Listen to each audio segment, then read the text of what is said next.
Hello students, मैं संतोष कुमार यादव आप सभी का इस ऑनलाइन सेशन में स्वागत करता हूं। आज हम 12th अकाउंटेंसी में पार्टनरशिप का first chapter distribution of profit के कुछ और न्यूमेरिकल क्वेश्चंस को सॉल्व करेंगे। तो क्वेश्चन में दिया है x and why were partners in a firm sharing profit in the ratio of 3:2. On 31st March 2016, their fixed capitals were rupees 3 lakh and 2,50,000 respectively. और एक्स और वाई की जो लाभ हानि बांटने का अनुपात है वो 3:2 था। 31 मार्च 2016 को उनकी फिक्स कैपिटल 3 लाख और 2.5 लाख रुपए थी।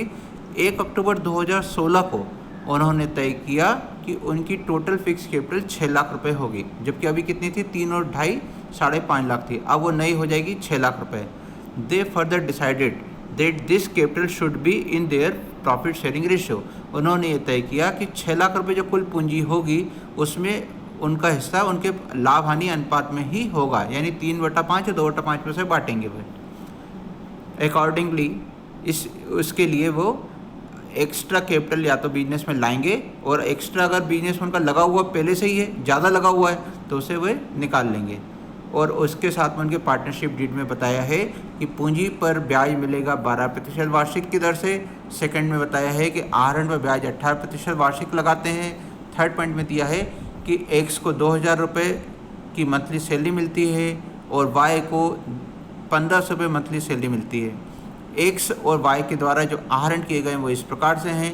एक्स ने 1,200 रुपये पर मंथ का आहरण किया है प्रत्येक माह की शुरुआत में, जबकि वाई के द्वारा हर महीने के आखिरी में आहरण किया गया है। और फर्म को जो लाभ हुआ है वो 1,50,000 रुपये का है। यहाँ पर उनके द्वारा इस 1.5 लाख रुपये में से 10% का प्रॉफिट जनरल रिजर्व में भेजा जाता है। और हमें बनाना है profit and loss appropriation account, partners capital account और पार्टनर्स करंट अकाउंट। यहाँ करंट अकाउंट इसलिए बन रहा है क्योंकि स्थायी विधि से खाते बन रहे हैं। तो सबसे पहले हम बनाएंगे profit and loss appropriation account. तो profit and loss appropriation account में सबसे पहले लिखा जाएगा प्रॉफिट के अमाउंट को, यानी नेट प्रॉफिट को। तो हमने लिखा सबसे पहले बाय नेट प्रॉफिट। तो जैसे कि हमारे लास्ट पेरा में दिया था 1.5 लाख रुपए का प्रॉफिट, तब वो हमने यहाँ पर लिख दिया है। अब क्रेडिट साइड की ओर हमें लिखना होता है इंटरेस्ट ऑन ड्राइंग्स को। तो इसकी कैलकुलेशन हमें करना पड़ेगी। तो जैसे कि हम ऊपर देख सकते हैं, सबसे ऊपर तीसरे पॉइंट में दिया हुआ था कि एक्स के द्वारा 1,200 रुपये का आहरण किया गया है हर महीने की शुरुआत में, और वाई के द्वारा भी 1,200 रुपये का ही आहरण किया गया है, लेकिन प्रत्येक माह के अंत में। तो जैसा कि हम नियम को जानते हैं कि जब आहरण एक समान राशि का प्रत्येक माह की शुरुआत में हो तो हम 6.5 महीने का ब्याज निकालते हैं, जबकि अंत में आहरण करने पर 5.5 महीने का ब्याज निकालते हैं। तो इसकी कैलकुलेशन इस प्रकार से होगी। आप यहाँ नीचे हल में देख सकते हैं, ये देख सकते हैं आप। फोर्थ पॉइंट में इंटरेस्ट ऑन ड्राइंग्स को दिखाया है। 1,200 रुपये पर हर महीने के हिसाब से 12 महीने का कुल कितना हुआ वो गुणा करेंगे। दर है 18% की, और 6.5 महीने का ब्याज निकाला तो एक्स का आया 1,404 रुपये, और 5.5 महीने का ब्याज निकालेंगे वाई के लिए तो ये आया 1,188 रुपये। तो इस 1,404 और 1,188 रुपये को हम इंटरेस्ट ऑन ड्राइंग्स के रूप में दर्शाएंगे। तो जिससे हमने वहाँ पे बाय इंटरेस्ट ऑन ड्राइंग्स में लिख दिया है एक्स का 1,404 और वाई का 1,188 रुपये। इसका टोटल हुआ 2,592 रुपये। अब हम डेबिट की ओर आएंगे। तो जहाँ हमारा प्रॉफिट के 1.5 लाख रुपये दिए थे वहीं पर लिखा हुआ है 10% of this profit was to be transfer to general reserve. तो 1.5 लाख का 10% जनरल रिजर्व में जाएगा। इसके लिए हम डेबिट की ओर लिखेंगे टू जनरल रिजर्व। तो 1.5 लाख का 10% हमने निकाला तो 15,000 रुपये है, ये अमाउंट में लिखा। इसके बाद में हम सैलरी के बारे में विचार करेंगे। तो आप देख सकते हैं यहाँ सबसे ऊपर दिया हुआ है थर्ड पॉइंट में शुरुआत में a monthly salary of ₹2,000 to X. यहाँ पर 2,000 रुपये के हिसाब से 12 महीने का 24,000 रुपये सैलरी एक्स को मिलेगा, तो हम लिखेंगे टू सैलरी एक्स 24,000। और दिया था a monthly salary of ₹1,500 to Y. तो 12 महीने तक मिलेगा 1,500 के हिसाब से 18,000 रुपये। तो ये सैलरी हो गई 24,000 और 18,000 रुपये, टोटल हो गया 42,000 रुपये। अब इसके कारण हमारे पास में बचा है इंटरेस्ट ऑन कैपिटल लिखने के लिए। तो इसकी एंट्री होगी to interest on capital account. लेकिन अब यहाँ पर कैपिटल की हमें निकालने से पहले ध्यान देना होगा कि कैपिटल बीच में बदल गई है। तो कितनी कैपिटल स्टार्टिंग में थी तो हमारे पास में स्टार्टिंग कैपिटल थी 3 लाख और 2.5 लाख रुपए, जिसमें बदला हुआ है 1 अक्टूबर को। तो अक्टूबर से पहले कितना महीने हुए हम गिनेंगे, तो साल की शुरुआत होती है अप्रैल से, तो अप्रैल, मई, जून, जुलाई, अगस्त, सितंबर, 6 महीने। तो 3 लाख रुपए पर 6 महीने का ब्याज और 2.5 लाख पर भी 6 महीने का ब्याज लगेगा, और ब्याज के लिए दर है हमारे पास में 12% की। अब हम ब्याज की कैलकुलेशन को देखेंगे। तो आप यहाँ देख सकते हैं पॉइंट नंबर 3 में इंटरेस्ट ऑन कैपिटल 100 वाई का निकाला है। 1 अप्रैल से 30 सितंबर तक 3 लाख पर 12% से 6 महीने का ब्याज हुआ 18,000 रुपये, और वाई के लिए 2.5 लाख पर 12% से 6 महीने का ब्याज हुआ 15,000 रुपये। अब इसके बाद में इन्होंने बताया था कि कुल जो पूंजी है वो 6 लाख रुपए होगी, जिसे आप सबसे ऊपर देख सकते हैं कि 6 लाख रुपए है, और इसे ये 3:2 यानी उनके लाभ हानि अनुपात में बांटने वाले हैं। तो एक्स की नई पूंजी हो जाएगी 6 लाख का 3/5, तो हुआ 3,60,000, और वाई की नई पूंजी होगी 6 लाख का 2/5 हिस्सा, जो हुआ 2,40,000 रुपये। अब इस 3,60,000 और 2,40,000 पर आगे का ब्याज निकलेगा। अब पॉइंट नंबर 3 में देखेंगे, वहाँ दिया है सेकंड लाइन में फ्रॉम 1 अक्टूबर 2016 टू 31 मार्च 2017। यहाँ पर इन 6 महीने के लिए 3,60,000 पर हम 12% से 6 महीने का ब्याज एक्स के लिए निकालेंगे तो 21,600 आया, और वाई के लिए निकाला 2,40,000 पर 6 महीने का ब्याज, तो ये 14,400 आया। इसके बाद में इनके ब्याजों का हमने टोटल कर लिया, तो एक्स का टोटल हुआ 39,600 और वाई का हुआ 29,400। अब इस ब्याज को हम इनके प्रॉफिट लॉस एप्रोप्रिएशन अकाउंट में लिख के दिखाएंगे। तो टू इंटरेस्ट ऑन कैपिटल में लिखा एक्स का 39,600, वाई का लिखा 29,400, जिसका टोटल हुआ 69,000। इसके बाद में अब हमें दोनों साइड टोटल करके देखना है। तो हमारे क्रेडिट साइड की ओर दो अमाउंट हैं, एक है 1,50,000, दूसरी है 2,592। इसका टोटल हुआ 1,52,592। जबकि डेबिट की ओर हमारे पास में 3 संख्या हैं, 15,000, 42,000 और 69,000। इन तीनों का टोटल करके हम 1,52,592 में से घटाएंगे तो हमारे पास संख्या बची है वो है 26,592 रुपये। इसे हम लाभ के रूप में 100 वाई में लाभ हानि अनुपात यानी 3:2 में बांट देंगे, जिससे इनका हिस्सा निकलेगा। एक्स का 3/5 करने पर हिस्सा आएगा 15,955, और वाई के लिए 2/5 करने से आएगा 10,637 रुपये। इस प्रकार से हमारा प्रॉफिट लॉस एप्रोप्रिएशन अकाउंट बन जाता है। और अब हम साधारणों के पूंजी खाते को बनाएंगे। तो अब आप देख सकते हैं यहाँ पर सबसे पहले हम इनकी पूंजी लिखेंगे। तो क्रेडिट साइड की और बाय बैलेंस बीडी हमने इनकी पूंजी लिखा, जो शुरुआत में थी 3 लाख और 2.5 लाख रुपए। इसके बाद में हमें ये बताया गया था कि वो अगर पूंजी की ज़रूरत होगी तो लेकर आएंगे, और अगर कमी होगी तो उसे निकाल लेंगे। तो हमें अभी कैलकुलेशन से पता है, यहाँ पर हमने अभी देखा है फर्स्ट पॉइंट में वर्किंग नोट में देख सकते हैं एक्स की नई कैपिटल 3,60,000 है और वाई की नई कैपिटल 2,40,000 है। तो इसे हम पार्टनर्स कैपिटल अकाउंट के क्रेडिट में दर्शाएंगे 31/3/2017 की तारीख में टू बैलेंस सीडी के रूप में। अब हम अंतर देख सकते हैं कि डेबिट की ओर हमने एक्स का 3,60,000 लिखा था, जबकि क्रेडिट की ओर 3 लाख रुपये थे। तो हमें ये देखने को मिल रहा है कि क्रेडिट साइड में 60,000 रुपये की कमी थी। तो ये पैसा एक्स के द्वारा 1 अक्टूबर 2016 को लाया जाएगा। तो 60,000 रुपये अभी वो लेकर आए। तो इस प्रकार से हम यहाँ पर देख सकते हैं कि जो एक्स है उसको 60,000 रुपये यहाँ पर लाने की ज़रूरत पड़ेगी। तो 1 अक्टूबर 2016 को वो कैश लेकर आएगा 60,000 रुपये। तो उसका दोनों साइड का टोटल हम बराबर देख सकते हैं। जबकि हमारा जो वाई है उसके क्रेडिट साइड की ओर टोटल हो रहा है 2.5 लाख, जबकि 31/3/2017 को उसकी हमने पूंजी का बैलेंस दिखाया है 2,40,000 रुपये। तो देख सकते हैं उसके 10,000 रुपये एक्सेस लगा हुआ है। तो इस पैसे को वो आहरण करेगा। इसके लिए 1 अक्टूबर 2016 को एंट्री लिखी जाएगी टू कैश अकाउंट 10,000 रुपये की, और फिर हम दोनों साइड का टोटल कर देंगे। इसके बाद में हम पार्टनर्स का करेंट अकाउंट बनाएंगे। तो करेंट अकाउंट में एक्स के लिए सबसे पहले हम उसकी सैलरी लिखेंगे, जो कि अभी हमने यहाँ पर ऊपर लिखी हुई है 24,000 रुपये, और वाई की लिखी है 18,000 रुपये। तो इसे हम यहाँ पर दर्शाएंगे। इसके बाद में आहरण पर ये जो पूंजी पर ब्याज था उसकी एंट्री लिखी जाएगी। तो एक्स का 39,600 सबसे ऊपर दिख रहा है, वाई का 29,400 रुपये। इसे हम यहाँ पर बाय में लिखेंगे, बाय इंटरेस्ट ऑन कैपिटल 39,600 और 29,400 रुपये। इसके बाद में सबसे ऊपर देख सकते हैं हम प्रॉफिट की अमाउंट थी जो कि 15,955 रुपये, उसे हम यहाँ सबसे नीचे देख सकते हैं। By profit and loss appropriation account में लिखेंगे 15,955 रुपये, और वाई की अमाउंट थी 10,637 रुपये, उसे भी यहाँ पर दर्शाएंगे। इसके बाद में टू की और इनके आहरण की अमाउंट लिखी जाएगी। आहरण की अमाउंट 1,200 रुपये प्रति माह के हिसाब से इनका था, 12 महीने का तो 14,400 रुपये दोनों का हुआ।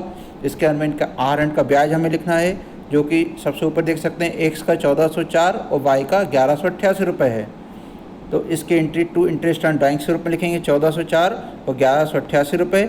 अब दोनों साइड टोटल करके हम घटा के देखेंगे तो हमें देखने को मिल रहा है कि डेबिट साइड की ओर बैलेंस कम है, तो हम लिखेंगे टू बैलेंस CD, और एक्स का घटा के निकला 63,751 रुपये और वाई का घटाने पर निकला है 42,449 रुपये। इसका अंदर दोनों साइड टोटल कर देंगे और हमारा पार्टनर्स कैपिटल अकाउंट बन जाता है। ये हमारी वर्किंग नोट है, इसे भी आप यहाँ पर एक बार फिर से देख सकते हैं। इस प्रकार से हमारे सवाल पूरा होता है। हमारा अगला सवाल है, अंजू, मंजू और ममता एक साझेदारी में साझेदार हैं, जिसमें उनकी स्थायी पूंजी है 10,000, 8,000 और 6,000 रुपये।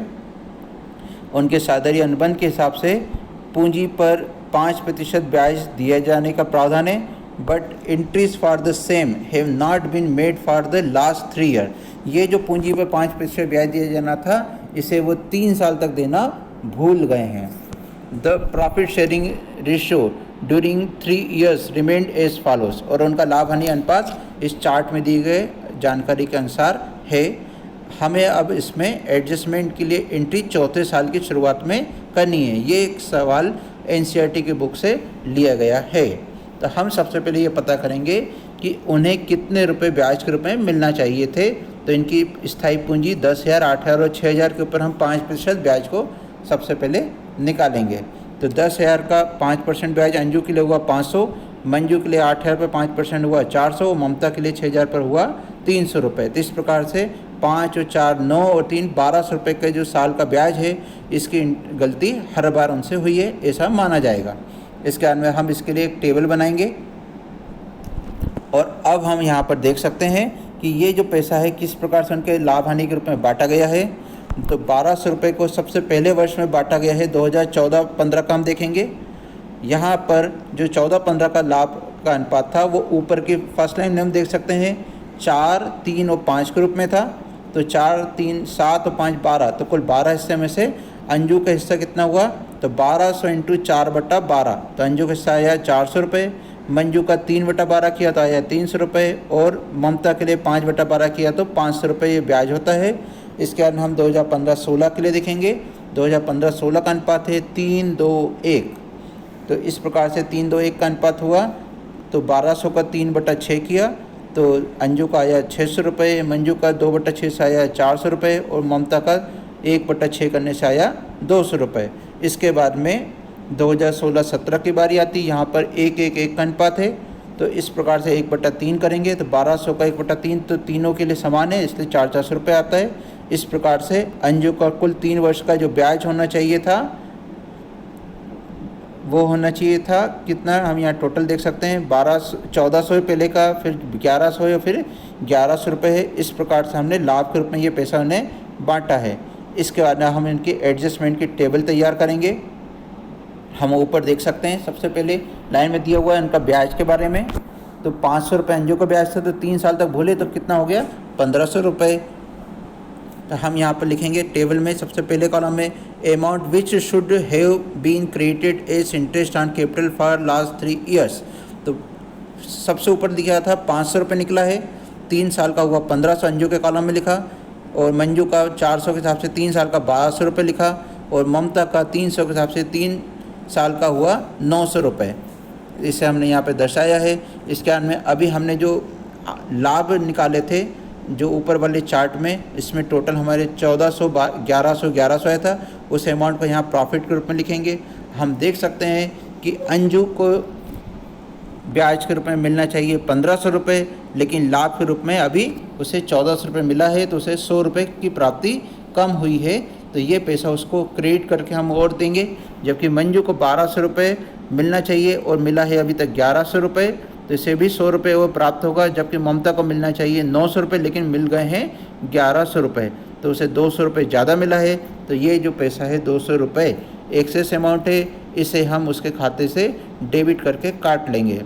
तो इस प्रकार से जिनका खाता डेबिट होता है उनके लिए हमें जर्नल एंट्री लिखना है। ममता यहाँ पर डेबिट हो रही है, इसलिए ममताज़ करंट अकाउंट डेबिट, और क्रिएट होने वाले साझेदार हैं अंजू और मंजू। तो टू अंजूस करंट अकाउंट 100 रुपये और टू मंजूस करंट अकाउंट 100 रुपये। और नरेशन लिखेंगे इस कारण में being partners capital account adjusted for past adjustment. यहाँ पर हमने चौथे वर्ष के शुरुआत में एंट्री की है, इसलिए इसे पास्ट एडजस्टमेंट कहा जाता है। इसके बाद में हम परीक्षा के इम्पॉर्टेंट क्वेश्चन की दृष्टि से देखेंगे। हायर ऑर्डर थिंकिंग स्किल के क्वेश्चंस में वेरी शॉर्ट आंसर में ये जो क्वेश्चन है ऑब्जेक्टिव टाइप के क्वेश्चन के रूप में भी पूछे जा सकते हैं। यहाँ पर दिया हुआ है आभा एंड भरत व partners, they share profit and losses equally on 1 April 2014। Their capital accounts showed balances of rupees 3 lakh and 2 lakh respectively. Calculate the amount of profit to be distributed between the partners if the partnership deed provided for interest on capital at the rate of 10% and the firm earned a profit of rupees 50,000 for the year ended 31st March 2015। यहाँ पर हमें interest on capital निकालने के लिए कहा गया है। तो हम इनकी पूंजी देखेंगे, 3 लाख और 2 लाख रुपए है, जिसका 10% ब्याज निकालेंगे। तो आभा के लिए 3 लाख का 10% ब्याज हुआ 30,000 रुपये और भरत के लिए 2 लाख का 10% ब्याज होता है 20,000 रुपये। इस प्रकार से कुल ब्याज हुआ 30,000 और 20,000 मिलाकर 50,000 रुपये। हमें यहाँ पर कैलकुलेट करने के लिए कहा था प्रॉफिट के डिस्ट्रीब्यूशन कैसे करेंगे, और प्रॉफिट की अमाउंट हमारी कितनी है 50,000 रुपये। हमने यहाँ पर देखा कि इंटरेस्ट ऑन कैपिटल का टोटल भी 50,000 रुपये हो गया है, यानी जो 50,000 का प्रॉफिट था वो पूरा का पूरा इंटरेस्ट ऑन कैपिटल के रूप में बढ़ गया है। अब हमारे पास में प्रॉफिट के रूप में बांटने के लिए कुछ भी नहीं बचा है, इसलिए हम यहाँ पर साझेदारों को लाभ में कोई हिस्सा नहीं दे सकते। अब हमारा क्वेश्चन नंबर 2 देखेंगे। Anna and Bobby were partner sharing profit and loss in the ratio of 5:3. On 1st April 2014, their capital accounts showed balances of rupees 3 lakh and rupees 2 lakh respectively. Calculate the amount of profit to be distributed between the partners if the partnership deed provided for interest on capital at the rate of 10% per annum and the firm earned a profit of rupees 45,000 for the year ended 31st March 2015। ये प्रश्न CBSE के द्वारा all India level की 2016 की परीक्षा में पूछा गया था। यहाँ पर हमसे पूछना चाह रहे हैं कि इंटरेस्ट ऑन कैपिटल की कैलकुलेशन और प्रॉफिट की कैलकुलेशन किस प्रकार से की जानी है। तो ध्यान से हम देखेंगे, यहाँ पर 3 लाख और 2 लाख रुपए पूंजी है, जिस पर 10% ब्याज दिया जाना है। तो हम इसको ब्याज निकाल कर देखें तो 3 लाख का 10% हुआ 30,000 रुपये और 2 लाख का 10% हुआ 20,000 रुपये। इस प्रकार से पूंजी पर ब्याज होता है 30 और 20 50,000 रुपये। लेकिन जो हमारे फर्म है इसने कुल प्रॉफिट जो अर्न किया है वो 45,000 रुपये का किया है, यानी कि जितने रुपए का उसने लाभ कमाया उससे ज़्यादा पूंजी पर ब्याज बनता है। तो इसके संबंध में ये नियम है कि पूंजी पर ब्याज का भुगतान लाभ में से ही किया जा सकता है। तो हमारे पास लाभ ही 45,000 है, तो हम इसमें केवल 45,000 रुपये को ही पूंजी पर ब्याज के रूप में बांट सकते हैं। तो इसके संबंध में ये नियम होगा कि जब हम पूंजी पर ब्याज को पाते हैं कि वो लाभ से ज़्यादा है, तो इसमें हमें लाभ की राशि के बराबर राशि ही पूंजी पर ब्याज के रूप में बांटनी चाहिए, और इसे बांटने का वही अनुपात होगा जो उनके पूंजी पर ब्याज के रूप में होता है। तो यहाँ पर उनके बीच में जो अनुपात है वो 3:2 था, तो इसी अनुपात में हम इसे बांटेंगे। तो 45,000 रुपये को हम बांटेंगे तो 27,000 रुपये और 18,000 रुपये ब्याज के रूप में बांटने की एंट्री की जाएगी। क्वेश्चन नंबर 3 में देख सकते हैं, what share of profit should a sleeping partner who has contributed 75% of the total capital get in the absence of a deed. यहाँ पे पूछा गया है कि एक बिजनेस में 75% कैपिटल लगाने वाला साझेदार एक सुप्त साझेदार है जो बिजनेस में कोई कार्य नहीं करता, और उसके संबंध में पार्टनरशिप डीड नहीं बनाई गई है। तो पूछा जा रहा है कि हाँ लाभ को कैसे बांटा जाना चाहिए। तो इसके संबंध में हमेशा एक ही नियम लागू होता है कि जब कोई साझेदारी समझौता ना हुआ हो तब ये नहीं देखते कि किसने कितनी पूंजी लगाई है, वो काम करता है या नहीं करता है। ऐसी स्थिति में हमेशा लाभ का वितरण बराबरी से किया जाता है। क्वेश्चन नंबर 4 देखेंगे। A partnership deed provides for the payment of interest on capital but there was a loss instead of profit during the year 2010 and 11 at what rate will the interest on capital be allowed. यह प्रश्न CBSE के द्वारा all India level पर 2012 की परीक्षा में पूछा गया है। यहाँ पूछा गया है कि एक साझेदारी समझौते में इंटरेस्ट ऑन कैपिटल देने के बारे में कहा गया है, परंतु उस बिजनेस में लॉस हो गई है, हानि हो गई है। अब आप किस दर से पूंजी पर ब्याज का भुगतान करेंगे? तो जिसे अभी हमने ऊपर एक क्वेश्चन में पढ़ा, अन्ना एंड बॉबी वाला जो क्वेश्चन था, वहाँ पर भी हमें हानि हो गई थी, तो नियम था कि हानि होने पर पूंजी पर ब्याज का भुगतान नहीं किया जाता है। यही इस प्रश्न का आंसर होगा। अब अगला क्वेश्चन है हमारा 5th नंबर का। Can a partner B exempted from sharing the losses in a firm? If yes, under what circumstances? यहाँ पूछा गया है कि क्या हानि से कोई साझेदार बच सकता है?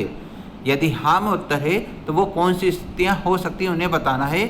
ये प्रश्न सीबीएसई ने दिल्ली की 2009 की परीक्षा में पूछा है, तो इसका उत्तर होगा हाँ। यदि अन्य सभी साझेदार इस बात के लिए तैयार होते हैं तो वे चाहें तो किसी साझेदार को हानि में हिस्से से वंचित कर सकते हैं, उसे केवल लाभ में हिस्सा प्राप्त करने का अधिकार वे सौंप सकते हैं।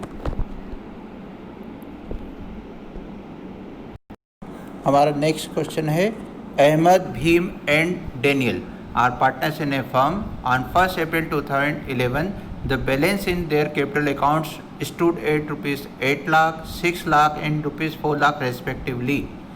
They shared profits in the proportion of 5:3:2 respectively.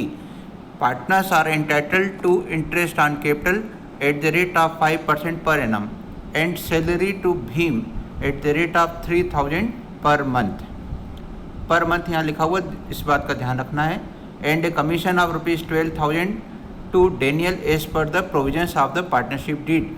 Ahmed's share of profit, excluding interest on capital, is guaranteed at not less than rupees 25,000 per annum.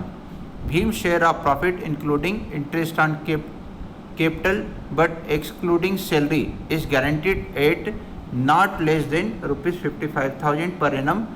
Any deficiency arising on that account shall be met by Daniel. The profit of the firm for the year ended 31st March 2012 amounted to rupees 2,16,000. Prepare profit and loss appropriation account for the year ended 31st March 2012. ये प्रश्न CBSE ने all India level के exam में 2013 में पूछा था। यहाँ हम प्रॉफिट लॉस एप्रोप्रिएशन अकाउंट बनाएंगे for the year ended 31st मार्च 2012 को। यहाँ पर सबसे पहले लिखेंगे हम by profit and loss account में नेट प्रॉफिट के 2,16,000 रुपये। अब हम सबसे पहले इंटरेस्ट ऑन कैपिटल निकालेंगे। यहाँ पर अहमद, भीम और डेनियल की पूंजी 8 लाख, 6 लाख और 4 लाख रुपए, जिस पर कि उन्हें 5% ब्याज मिलना है। तो 8 लाख का 5% ब्याज की एंट्री सबसे पहले लिखेंगे to interest on capital. Ahmed के 8 लाख का 5% हुआ 40,000 रुपये, जो है आप सबसे नीचे देख सकते हैं। इसके बाद में हम भीम के लिए निकालेंगे, तो 6 लाख का 5% हुआ 30,000 रुपये। इसके बाद में हम डेनियल के लिए निकालेंगे पूंजी पर ब्याज 4 लाख का 5% ये हुआ 20,000 रुपये। इस प्रकार से इंटरेस्ट ऑन कैपिटल में 40,000, 30,000 और 20,000 टोटल 90,000 रुपये की एंट्री हम लिखेंगे। इसके बाद में इसमें बताया है कि जो सैलरी है वो भीम को 3,000 पर मंथ मिलती है। सबसे ऊपर देख सकते हैं हम कि salary to Bhim at the rate 3,000 per month. तो एक महीने का 3,000, तो 12 महीने का कितना हुआ, तो 36,000। तो लिखेंगे टू सैलरी भीम को दी जा रही है 36,000 रुपये, और उसी लाइन में दिया है कमीशन मिलता है डेनियल को, तो टू कमीशन डेनियल को देंगे 12,000 रुपये का। इसके बाद में अब हमें दोनों साइड टोटल करके देखना है। 2,16,000 रुपये है क्रेडिट साइड का, और डेबिट साइड का टोटल हुआ 90 और 36 1,26,000 और 12 1,38,000 रुपये। और अब हम दोनों साइड घटा कर देखेंगे तो हमको इंडिविजुअल प्रॉफिट पता चलेगा, और इसकी अमाउंट आ रही है 78,000 रुपये। अब हम इसका लिखेंगे to net profit transfer to. तो यहाँ पर हमारे जो साझेदार हैं उसमें सबसे पहला है अहमद, तो उसका अनुपात है सवाल की पहली लाइन में हम देख सकते हैं अनुपात दिया हुआ है, तीसरी लाइन में दिया है 5-3-2 का अनुपात, तो 78,000 का 5/10 निकलेगा, इसका हुआ 39,000। अब हमें यहाँ पे ध्यान देना होगा कि जो अहमद है उसके लिए एक शर्त लिखिए। फर्स्ट लाइन में देख सकते हैं, Ahmed share of profit excluding interest on capital is guaranteed at not less than 25,000 per annum. उसका जो हिस्सा है वो पूंजी ब्याज को छोड़ के 25,000 से कम नहीं होना चाहिए। अब हमने यहाँ हिस्सा निकाला, बिना पूंजी ब्याज को ध्यान रखे थे कितना है 39,000, यानी कि उसको जितना मिलना चाहिए उससे ज़्यादा मिल रहा है, इसलिए यहाँ कोई एडजस्टमेंट की ज़रूरत नहीं है। इसके बाद में हम अहमद के अंदर हिस्सा निकालेंगे भीम के लिए, तो 78,000 का 3/10 हिस्सा है उसका, तो ये आ रहा है 23,400 रुपये। अब इसकी शर्त को देखेंगे, यहाँ लिखा है भीम से share of profit including interest on capital but excluding salary is guaranteed at not less than ₹55,000 per annum. यहाँ पर इसमें बोला है कि उसका जो प्रॉफिट का हिस्सा है उसमें पूंजी पे ब्याज को मिला लेना है, लेकिन सैलरी छोड़ देना है। तो इसका पूंजी पे ब्याज था 30,000 रुपये और जो हिस्सा आया है ये है 23,400, तो दोनों मिला के हो रहा है 53,400, जबकि कहा गया है कि 55,000 से कम नहीं होना चाहिए। तो जो कमी है वो कितनी है, 1,600 रुपये की कमी है। तो ये जो कमी है इसको भुगतान डेनियल के द्वारा किया जाना है, इसलिए हम इसे प्लस करेंगे, ट्रांसफर्ड फ्रॉम डेनियल होगा 1,600, तो टोटल हो जाएगा 55,000 रुपये। इसके बाद में हम डेनियल का हिस्सा निकालेंगे, तो इसका अनुपात जो है वो 2/10 है, तो 78,000 का 2/10 15,600 आया, जिसमें से उसे भीम को 1,600 रुपये देना पड़ेंगे, तो वो पैसा कम हो जाएगा, तो बचेगा 14,000 रुपये। इसके बाद हम दोनों साइड टोटल कर देंगे, 2,16,000 टोटल आ जाएगा। इस प्रकार से हमारा ये profit and loss appropriation account पूरा होता है। ये वर्किंग नोट में हम देख सकते हैं किस प्रकार से कैलकुलेशंस की गई हैं।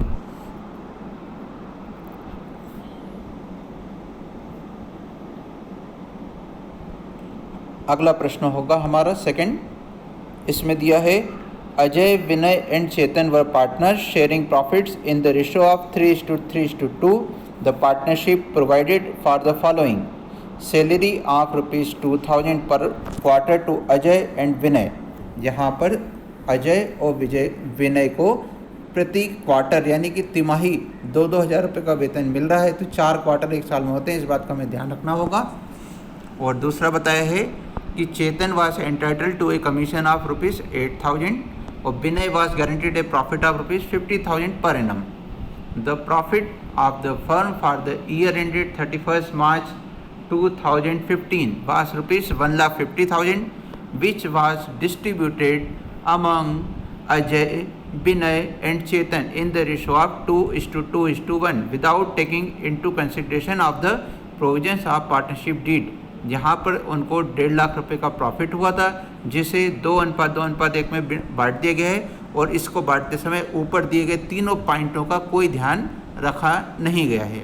अब हमें क्या करना है, पास necessary rectifying entry for the एबो adjustment in the books of the firm, show your working clearly. ये प्रश्न CBSE ने 2016 की कंपार्टमेंट के एग्जाम में पूछा था। तो हमें यहाँ पर एडजस्टमेंट की एंट्री करने से पहले हमें एक एडजस्टमेंट टेबल बनाना होगी, जिसमें कि हम इनको दिए गए प्रावधानों को हल करेंगे। तो सबसे पहले जैसे कि बताया था सैलरी दी जाती है, तो सैलरी किस प्रकार से दी जाती है, फर्स्ट पॉइंट में देख सकते हैं यहाँ दिया हुआ है कि ₹2,000 पर क्वार्टर। तो एक साल में क्वार्टर यानी 3-3 महीने की तिमाही 4 बार आती है, तो इनको 4 तिमाहियों के लिए 2,000 के हिसाब से 8-8 हज़ार रुपये मिलेगा, जिससे सैलरी में हम यहाँ पर लिख के दिखाएंगे। ये जो पैसा है ये केवल अजय और विनय को मिला था, इसलिए हम चेतन के कॉलम में डैश कर देंगे। इसका टोटल हुआ 8 और 8 16,000 रुपये। इसके बाद में सेकेंड पॉइंट में कमीशन बताया गया है, जो कि केवल चेतन को मिलता है 8,000 रुपये का, तो इसे हम यहाँ चेतन के कॉलम में लिखेंगे। कमीशन क्रेडिट हुआ 8,000 रुपये, टोटल 8,000 और अजय और विनय का डैश रहेगा। इसके बाद में थर्ड पॉइंट में बताया है कि विनय को 50,000 रुपये का प्रॉफिट की गारंटी है, तो अब ये प्रॉफिट का पैसा हमें विनय के खाते में लिखना पड़ेगा। इसको लिख के बाकी काम डैश कर देंगे। इस प्रकार से टोटल हमारा 50,000 हुआ। अब हम यहाँ पर देखेंगे कि शेष कितना प्रॉफिट का पैसा बचा हुआ है। इसके लिए हमें अब समझना होगा। यहाँ पर लास्ट कॉलम जो हमारा टोटल का उसको देखेंगे। यहाँ पे बताया है 16,000, 8,000, 50,000, इन सभी का टोटल हुआ है, वो राशि होती है 74,000 रुपये। अब हमारा कुल लाभ जो बताया गया था वो 1.5 लाख रुपए। इस 1.5 लाख में से 74,000 रुपये हमारे बढ़ चुके हैं, तो शेष बचा हुआ है 76,000 रुपये। ये 76,000 रुपये में अभी लाभ में हिस्सा हमने विनय को दे दिया है। शेष बचे 76,000 रुपये का हिस्सा अजय और चेतन के बीच में बांटा जाएगा। अब इसको बांटने के लिए हम अनुपात को देखेंगे। तो हमारे सवाल की पहली लाइन में दिया था कि उनका अनुपात था 3:3:2। इसमें विनय को हिस्सा मिल चुका था, इसलिए उसका हिस्सा का अनुपात हम छोड़ देंगे, तो शेष अनुपात जो बचा वो है 3:2। इस प्रकार से अब हम इस 76,000 रुपये को 3:2 में बांटेंगे। तो अजय का हिस्सा आएगा 45,600 रुपये और चेतन का हिस्सा आएगा 30,400 रुपये। अब हम सारी संख्याओं का टोटल लगाएंगे जितने अभी तक हमने यहाँ पर लिखी हुई हैं। तो अजय के कॉलम में 2 संख्याएं थी, 8,000 और 45,600, टोटल हुआ 53,600। विनय का 8 और 50 58,000 होता है और चेतन के लिए 8,000 और 30,400 मिलाकर 38,400 होता है। और अब हमारा टोटल भी 1.5 लाख रुपए हो गया है। ये हमें पता चला कि इतने रुपए उन्हें मिलना चाहिए था, जबकि ये पैसा उन्हें उनके अनुपात के रूप में बटा है 2:2:1 में। तो कितना पैसा मिला अब हम ये कैलकुलेट करेंगे। तो आप यहाँ देख सकते हो लेस हमने किया है प्रॉफिट ऑलरेडी डिस्ट्रीब्यूटेड। 1.5 लाख रुपए को 2:2:1 में हम बांटेंगे। तो अजय का हिस्सा आया 60,000, विनय का भी 60,000 और चेतन के हिस्सा आता है 30,000 रुपये। इस प्रकार से ये 1.5 लाख रुपए यहाँ पर बटे थे। अब हम यहाँ पर देखेंगे कि कितने रुपए का अंतर हो रहा है। तो यहाँ पर हम देख सकते हैं कि अजय है जो उसे 53,600 रुपये मिलना चाहिए, जबकि हम उसे 60,000 रुपये दे चुके हैं। तो यहाँ पर हमने उसे एक्सेस पेमेंट कर दिया है, इसलिए हम इसके लिए 6,400 रुपये का डेबिट करेंगे। और इसके बाद हम विनय का देखेंगे। इसे 58,000 रुपये अभी तक मिलना चाहिए था और हमने दिए हैं 60,000 रुपये। इस प्रकार से इसे हमने 2,000 रुपये ज़्यादा दे दिया है, तो इसे भी हम डेबिट करके वापस लेंगे। और फिर चेतन को देखेंगे, इसका 38,400 रुपये आना चाहिए था जो मिलना चाहिए, जबकि मिला है केवल 30,000 रुपये। तो इसे हमने अभी तक शॉर्ट पेमेंट किया है, तो इसे हम 8,400 रुपये क्रेडिट करके चुकाएंगे। अब हम यहाँ पर इसके लिए एक जर्नल एंट्री लिखेंगे। तो क्रेडिट वाले साझेदार का नाम है चेतन और अजय और विनय डेबिट हो रहे हैं, इसलिए हम समाजन की डेट डालेंगे 31 मार्च 2015 और अजय का कैपिटल अकाउंट डेबिट होगा डिफरेंस की अमाउंट 6,400 से। और इसके बाद में विनय का कैपिटल अकाउंट में एंट्री आएगी 2,000 रुपये से। यहाँ लास्ट लाइन में इसकी अमाउंट दी हुई है और डेबिट के नाम भी लिखे, इस हिसाब से हमें डेबिट में एंट्री करना होती है। और क्रेडिट में नाम आएगा चेतन का, तो इसलिए एंट्री लिखेंगे टू चेतन्स कैपिटल अकाउंट 8,400 रुपये और नरेशन हो जाएगा बीइंग एडजस्टमेंट एंट्री मेड। हमने समाजन की एंट्री कर दी है, ये दर्शाएंगे। इसके बाद में हमारा अगला क्वेश्चन है on 31 March 2014 the balances in the capital accounts of Elin, Monu and Ahmed after making adjustments for profit and loss profit and drawings were rupees 1,60,000, 1,20,000 और 80,000 रुपये के उनके आहरण हैं। और उनके पूंजी पे ब्याज और आहरण के संबंध में ये जानकारी हमसे लिखने छूट गई हैं।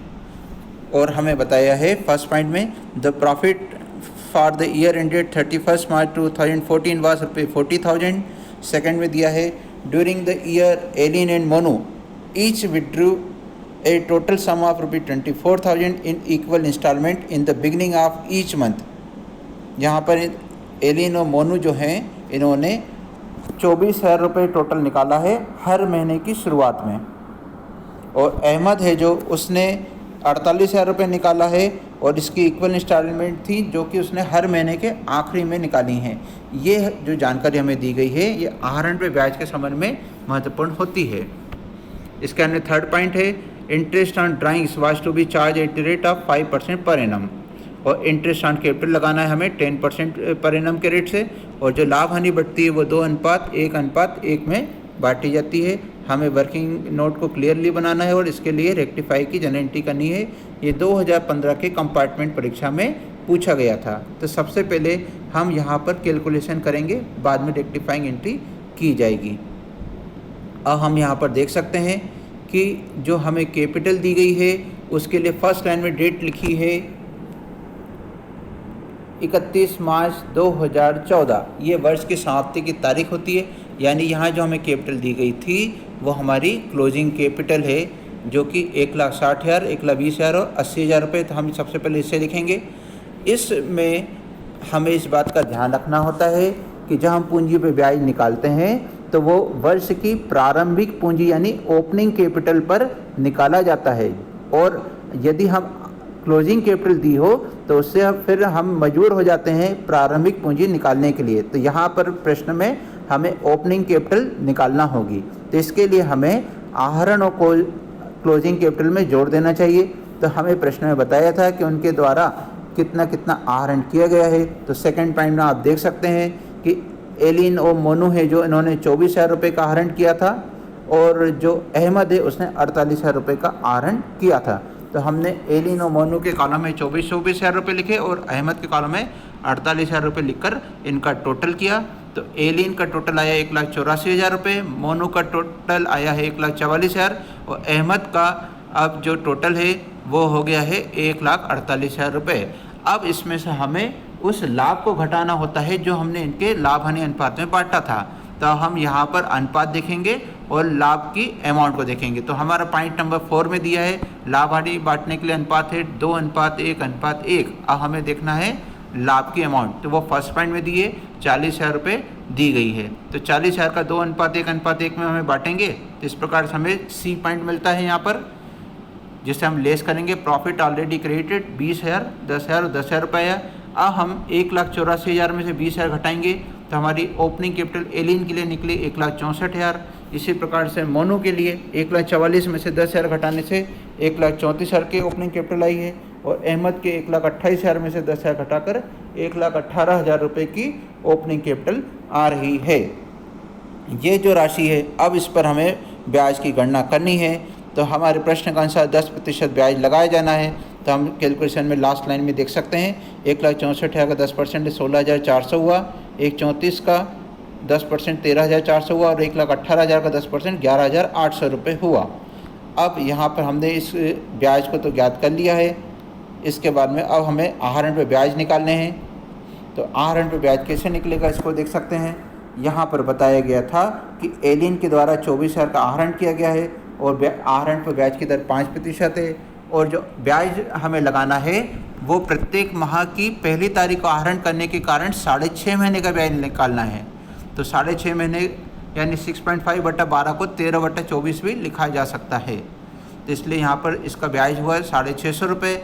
मोनू ने भी इसी प्रकार से पहली तारीख को आहरण किया, इसलिए उसका भी 650 रुपये ब्याज आए क्योंकि राशि सेम थी। अहमद ने 48,000 का आहरण किया था और अंतिम तारीख को किया है हर महीने में, इसलिए 5.5 महीने का ब्याज निकालना है।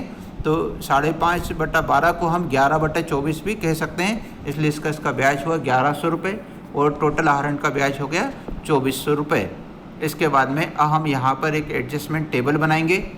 सबसे पहले इसमें हम आहरण का ब्याज जो उन्हें मिलना चाहिए था उस राशि को लिखेंगे, जो कि अभी हमने यहाँ पर निकाल के देखिए लास्ट सबसे ऊपर देख सकते हैं 16,400 रुपये पहले व्यक्ति का, दूसरे के लिए 13,400, तीसरे का 11,800 रुपये और टोटल इंटरेस्ट ऑन कैपिटल इस प्रकार से हुआ 41,600 रुपये।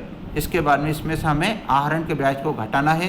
तो सेकंड पॉइंट में दिया हुआ है एलिन का 650 आए थे, इसे घटाना है, मोनू का भी 650 घटाना है और अहमद का 1,100 रुपये घटाना है। तो कुल घटाने वाली संख्या का टोटल है 2,400 रुपये। इसके बाद में अब हमको ये देखना है कि हमारे लाभ हानि खाते में कितनी राशि शेष बच रही है। तो यहाँ पर हम देख सकते हैं इंटरेस्ट ऑन कैपिटल का टोटल है 41,600 रुपये और इसमें से हमें घटाने थे 2,400 रुपये आहरण के ब्याज के।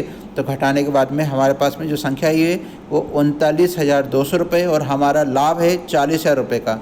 इसमें से 39,200 घटाने के बाद अब हमारे पास में जो शेष लाभ बचा है वो 800 रुपये है, जिसे हम इन तीनों साझेदारों में उनके लाभ हानि अनुपात में यानी कि 2:1:1 में बांटेंगे।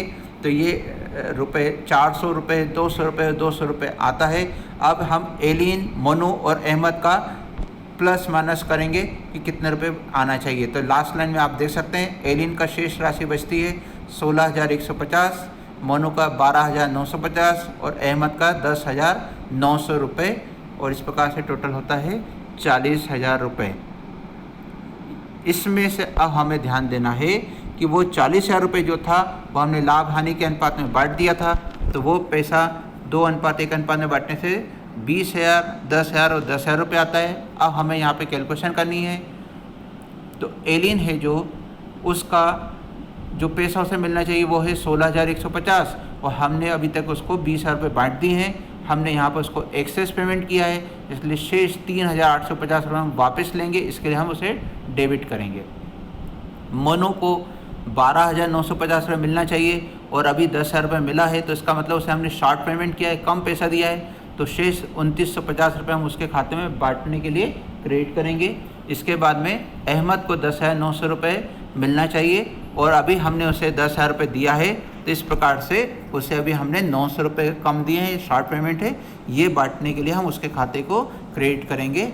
इस प्रकार से हमें किस खाते में डेबिट करना है, किस में क्रेडिट करना है, ये पता चल गया है। अब इसी के आधार पर हम एडजस्टमेंट के लिए जर्नल एंट्री लिखेंगे। तो हम यहाँ देख सकते हैं रेक्टिफाइंग एंट्री हमने की हुई है।